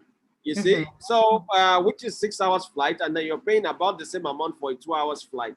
So I think we really need to invest in all this kind of infrastructures to ensure that people are able to move around freely, goods are able to move around freely, and then we can be talking about having a free trade.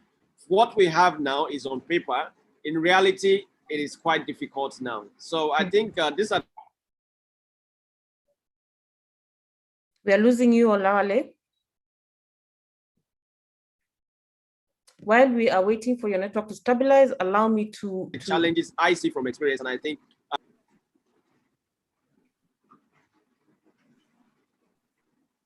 Olawale, we are losing you. While we are waiting for your network to stabilize, allow me to invite Shepo Magoma to make his submission. Shepo, you happen to have a bird's eye view of the CFTA conversation in Southern Africa because of the role you're playing in SADC Youth Forum. And I know you have held quite a number of forums in Southern Africa. What are some of the challenges that young people are are sharing that they are experiencing as they're beginning to try and take advantage of export business under the CFTA. And while we are at it, we probably also want to communicate to you that we commiserate with you with the situation in Southern Africa, and we are praying for your country. The floor is yours. Thank you so much. So without wasting more time, I mean, by now we know that AfCFTA and the 4 are strong characters in Africa's economic playbook. You know, while the African Continent Free Trade Agreement is en route to boost trade ties between nearly all countries in Africa, you know, I'll talk more about the 4th Industrial Revolution because I held more talks and I'm also playing a key pivotal part in those discussions. There is a need to grow now more than ever, and there's quite some challenging aspect, especially in terms of, you know, the free trade and Africa. So all hands are on deck to implement the AfCFTA, and one of the company which I know is playing a more pivotal role is ENTRA, which is the only inclusion. And the biggest challenge that I've looked at is that most of the African countries are not really equipped and are not really taking advantage of 4IR. And when you look at what the 4IR is encompassing is that Africa was left behind in the 1st, 2nd, and 3rd industrial revolution. And the question now is, will 4IR be a different case? You know, although it does not seem like the continent has actually claimed the 21st century in terms of ICT developments in the region, which are developing faster than ever, the youth in Africa are being called upon to be mindful and to contribute to ushering 4IR into the continent. In as much as digital financial services like mobile money has spread across, there's a lack of recognition and capitalism more on 4IR opportunities that puts the continent at risk and missing out opportunities again. One of the key questions that I always get is that, how does AfCFTA and the 4IR interact? You know, both this phenomenon especially have been quite a pivotal role because 4IR has an opportunity to remove some of the inefficiency and productivity and thereby allowing a more efficient trade. You know, there's a noteworthy fast uptake of digital technologies in many African countries, as evident in a report by the AfDB, which shows that 4IR is taking off despite the sufficiency of infrastructure. So we need to also look at another interesting thing that really details that we need to put more into place heavy investments that looks into the interaction of 4IR. And also we need to look at increasing financial services investment. You know, the digitalization has impacted economic growth through inclusive finance and enabled unbanked formalities. So more broadly, digitalization is enabling entrepreneurs and businesses to rethink business models that are more impactful, sustainable, and connected to other sectors of the economy. For example, fintechs, digitalization has gone beyond the financial sector to affect the real sector, household, transforming product design and businesses across the market segments. So when we look at some of the challenges that we are facing, I also speak for South Africa as well, we are fighting a battle that is quite beyond what our lenses of eyes can see. When we talk about poverty and inequality, you know, the spread of digital technologies can empower the poor with access to information, job opportunities, services that improve their standard of living. And also when you look at the capitalizations of AI and the use and the Internet of Things, we have already witnessed the transformational power of formal financial services through mobile phones such as M-Pesa, reaching the underserved, including women, who are important drivers of sustainable poverty eradication. And this financial services can allow households to save in and secure instruments that can enlarge the asset base and escape the cycle of poverty. So also to look at reinventing labor skills and production. You know, by 2030, Africa's potential workforce will be among the world's largest, and so paired with this needed infrastructure and skills for innovation and technology to use that will be embedded with the skills that are required within the 4IR. And 4IR represent a massive opportunity for growth. Indeed, the 4IR dramatically is changing the global system of labor and production. So when you talk about AfCFTA, we need to realize that we are in a process that requires jobs seekers to cultivate their skills and capabilities necessary for adapting rapidly to the needs of the African firms, and also keeping in mind the automation that is going to take place. Already working. Yes. Here, you allow me to interrupt you. For those in the audience who do not know what 4IR is, it's the fourth industrial revolution that basically focuses on artificial intelligence, robotics, the Internet of Things, and the whole combination of this new technology and how it applies to business. Chepo, I want to interrupt you because I would want to pull this together before we lose our translators, and we're just about to lose them. So please just allow me to work with what you've already given now, and then I'm going to give you a chance to give your last statement, and you can close whatever you need to say. At this point, I would also recognize the presence of His Excellency, the Honorable Dr. Eli Karuhanga, the Chairman of the Private Sector Foundation of Uganda. Thank you so much for gracing and honoring us with your presence and actually participating in this conversation. I know you have had most of the presentations from the youth because you walked in just when they were beginning to give their experiences on the challenges they're facing as they try to engage in cross-border trade.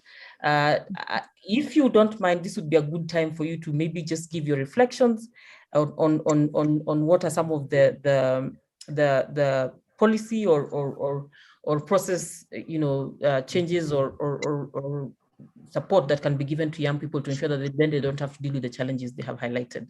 Dr. Karuhanga? Enjoyed this conversation. I'm happy with all the panelists and the people who exchanged the views. I learned a lot. Can you imagine? I learned a lot. I think that this must be spread around like you cannot imagine. This type of conversation has to go far and wide, and this is the only way we have to let our young people know these opportunities which our leaders have opened for us, and then to see whether we can inculcate these ideas into young minds so that they can see these opportunities which are so obvious. They don't need too much of an explanation. But also to bring Africans together, because we really are never together, because these colonialists went and sat in a place in 1884 in Berlin. They were drinking whiskey and smoking cigars and drawing maps and drawing lines across different cultures of people and putting one culture in this place and that place and saying, this is mine, no, take that one. And then up to today, we are still observing this. This is the first breakthrough opportunity. It has to be taken advantage of as quickly as possible. And the people who are managing our society, they have not even read this. They hear about it, they have not taken it. Now, we in private sector are really, really behind the news. We have to get this known by private sector. Now, Stella, I don't know what to do except to thank you so much and to tell you jokingly that you share a name with my wife. Oh, it's a beautiful name. It's a name for stars. Yeah, absolutely. Thank you so much for the opportunity. Thank you so much for actually honoring us with your presence, and we appreciate that you're actually listening to the young people. And I know this would definitely contribute to even the conversations that you're leading in the continent. Thank you.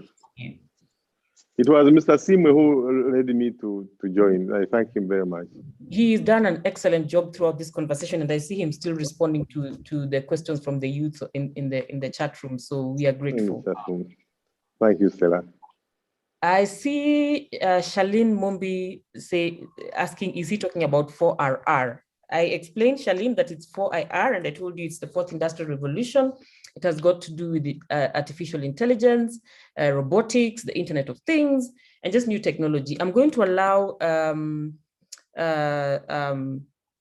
Magoma to wrap up, and then we close this conversation. Oh, yes, thank you. And I think as a final comment, I think from my side is that, with the willingness and the vehemence to put the necessary in place, especially when it talks about AfCFTA, the 4IR can come later, probably as a result of the intercontinental trade. Nevertheless, rarely has then been a moment around copulating Africa's economy to an accelerated growth path. The AfCFTA is a powerful symbol of the continent's readiness for a shift in a historic direction. Africa has also experienced around 2 decades of impressive GDP growth and has consistently been one of the fastest growing regions in the world. This factors has laid the foundation for both AfCFTA and 4IR to flourish. In order for this to be potentially realized, there are a few areas that require attention, and these include human capital, which is producing the required skills in science, technology, engineering, and maths, aka STEM. Also providing support for entrepreneurial and innovation ecosystem.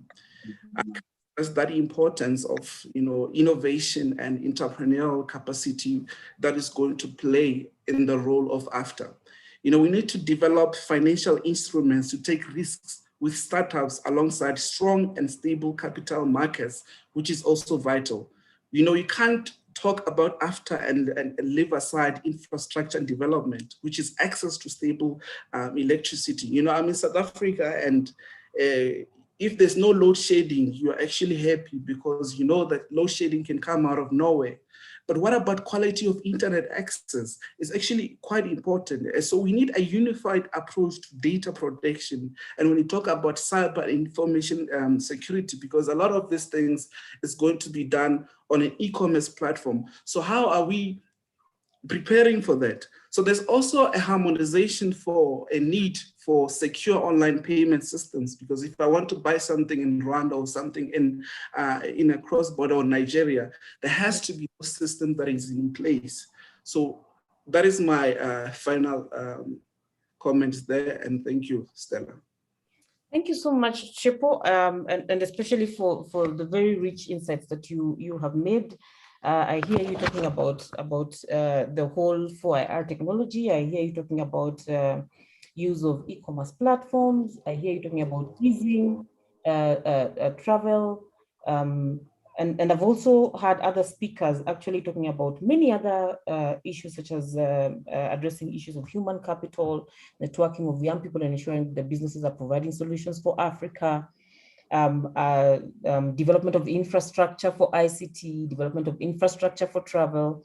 And this conversation has covered quite a broad cross-section of topics that eventually we are able to have at least some form of an understanding of what the experience of young people has been as far as cross-border trade is concerned. We haven't had much of an opportunity to be able to now begin talking about how these challenges are going to be addressed, but I'm going to allow this panel to have half a minute each, and I insist half a minute, to tell us some of the proposals they are making in terms of solutions to the problems that they have highlighted. Half a minute each. I will start with you, Chepo, as we go back. Just a solution that you're offering. Oh, okay. Can you hear me? Yes, very well. All right. So I think for me is that, when I look at one of the challenges that we currently facing is that, we need to invest in educating people, and we need to invest in especially the human capital. We need to ensure that people are actually educated and they are aware of the specific skills that are needed in order for them to prepare for the fourth industrial revolution. And also there needs to be a quite extensive discussion around AfCFTA, and also the implications and all the nitty-gritties needs to also be discussed. So if we can focus on a general aspect of awareness and educating people about all the components of technology, because, you know, when we look at all the things that are coming to go with AfCFTA, a lot of aspect will be driven by technology. So we need to make sure that our users are able to utilize technology. Mm-hmm. Thank you for that. I will invite Rotimi, your one solution, a proposal for a solution.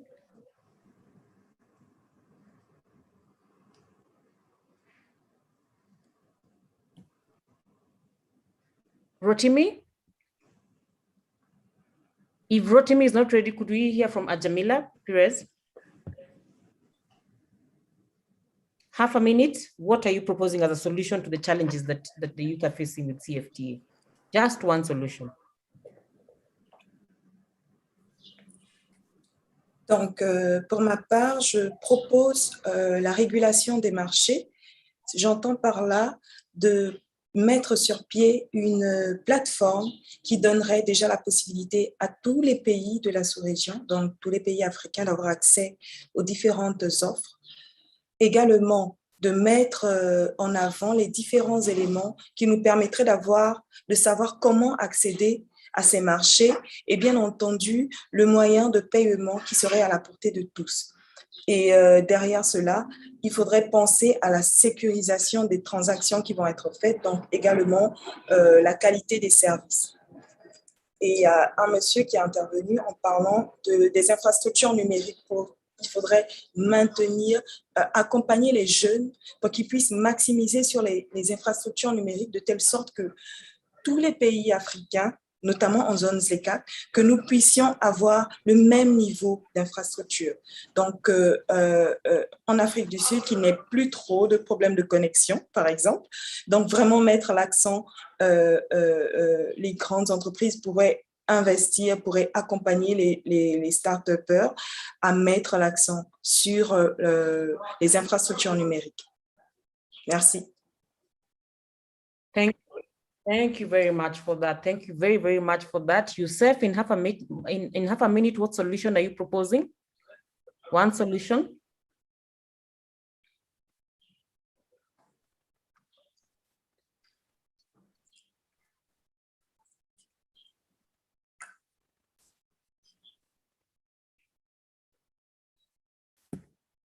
Youssef? Okay, if we don't have Youssef, let me see if I can come back to Rotimi to make his final submission on a solution.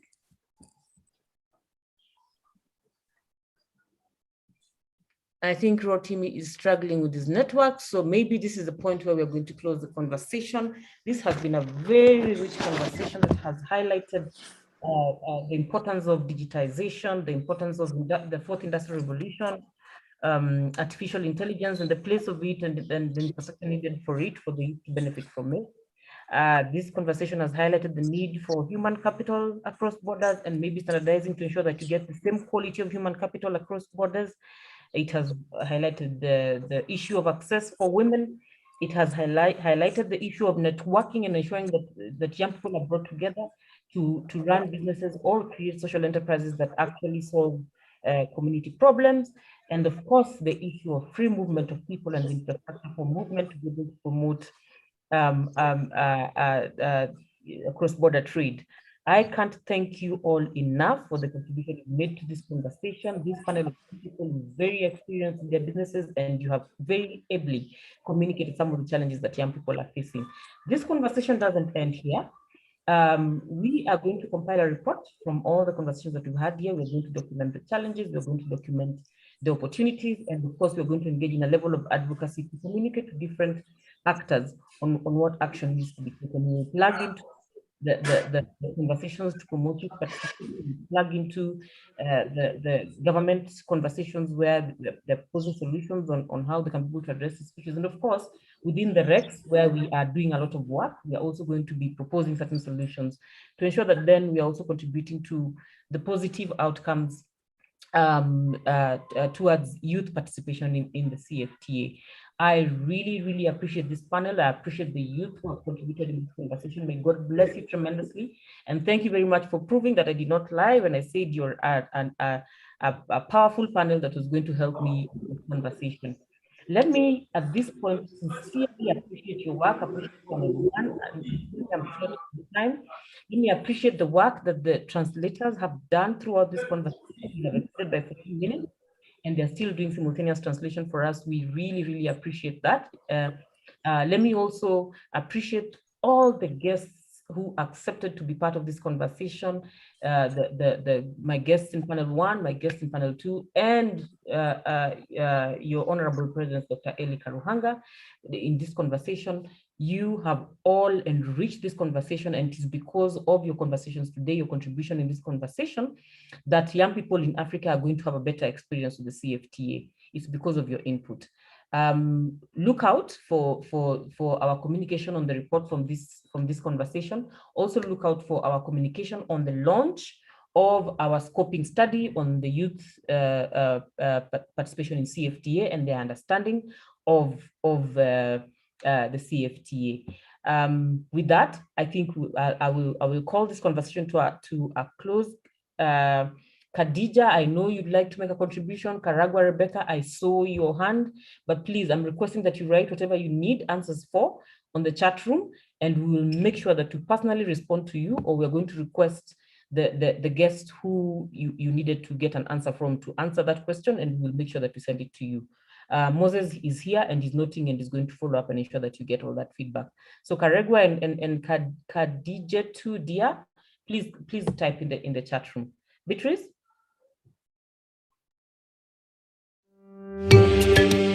The prevailing global context has provided valuable lessons and amplified the need for visionary leadership across the globe. COVID-19 pandemic has brought in a new challenge to the youth. I think, as we all know, youth unemployment is a major challenge that has been facing the globe over the last few years. However, during this pandemic, it wasn't. Through it all, there's something special about the resilience of Africa's young people. The creativity, the will to overcome adversity, which is inherent in humankind, but it shines even brighter in Africa. From the 23rd to the 27th of November, ULEAD Summit will be held under the theme, Development is People. This theme echoes the words of the founding father of Tanzania, Mwalimu Julius Nyerere, who stated that any form of meaningful and sustainable development has to be people-centered. Since 2017, ULEAD Summit has been working to unlock youth leadership potential for a prosperous East Africa and the region. As a bank, our purpose is Uganda is our home and we drive her growth. We cannot say that as a bank we drive her growth without helping the biggest population in this country. The overall vision of ELF is to have dignified societies across Africa. And that is exactly what ULEAD was also doing, that they wanted to enhance the youth voice in the East African region. As National Youth Council Kenya, we believe and we will continuously champion for engagements, meaningful engagement of young people, the Kenyan, the East African, and the African youth for a sustainably empowered youth. Partnerships are very important within this youth-led space, and not only for being a young person, but within our organization, because as young people, we realize we cannot move to the next step by ourselves. We need to work together in order for us to achieve our vision, in order for us to empower each other. Support ULEAD in grassroots mobilization, grassroots convening and inventing of spaces for young people to actually have their voices amplified. Investing in people is one of the most assured ways of realizing a country's development.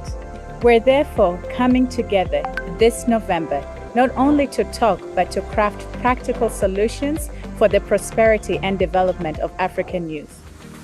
You Lead Summit 2020, which is convening for the 4th edition, will be a platform for the East African community, old and young, experienced and novice, to meet, interact, and discuss developmental issues without prejudice. The summit is hosted by MS Training Center for Development Cooperation and the East African Community in Arusha, and is co-owned and supported by the ULEAD Consortium of state and non-state partners across all the 6 East African Community member states and beyond, in the spirit of United Nations Agenda 2030, Leaving No One Behind, and the African Union Agenda 2063, the Africa we want. ULEAD Summit 2020 will be brought closer to you.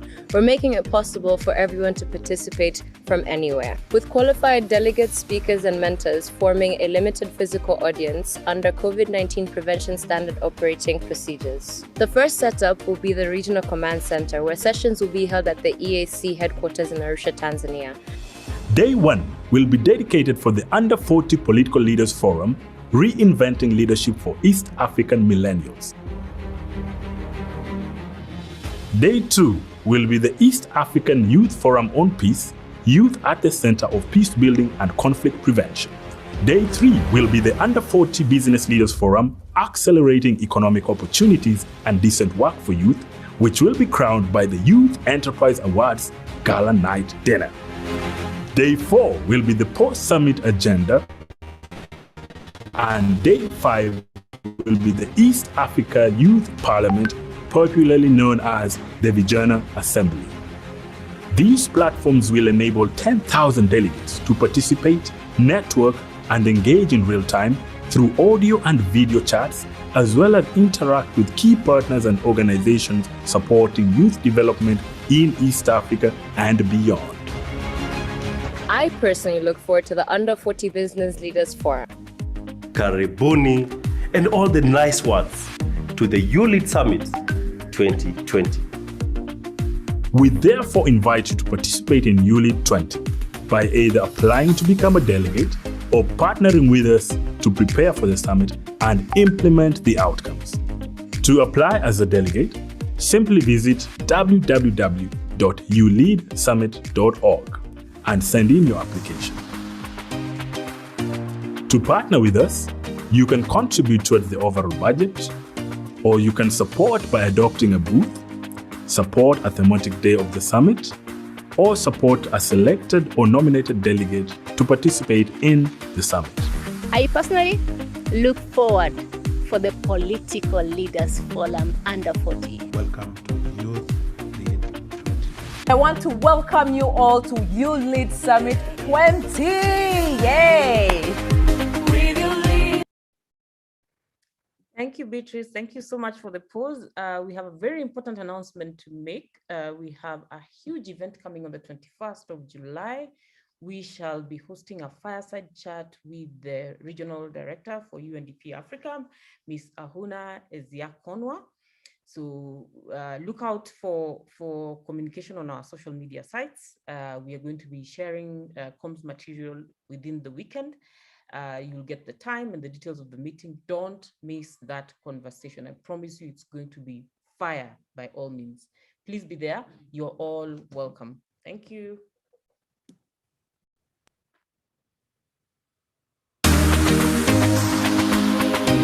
MC Benny. Come on, East Africa. Ha! This a party. Tell them. Afrika Mashariki. Twaja pamoja. From country to country, yeah. We gotta work together. We are leaders now. Aiming high for the better. Together. To make our nations greater. Sharing to empower. So you lead, I lead, we lead together. So you lead, I lead, we lead together. We will lead, let your dream be a reality. We will lead,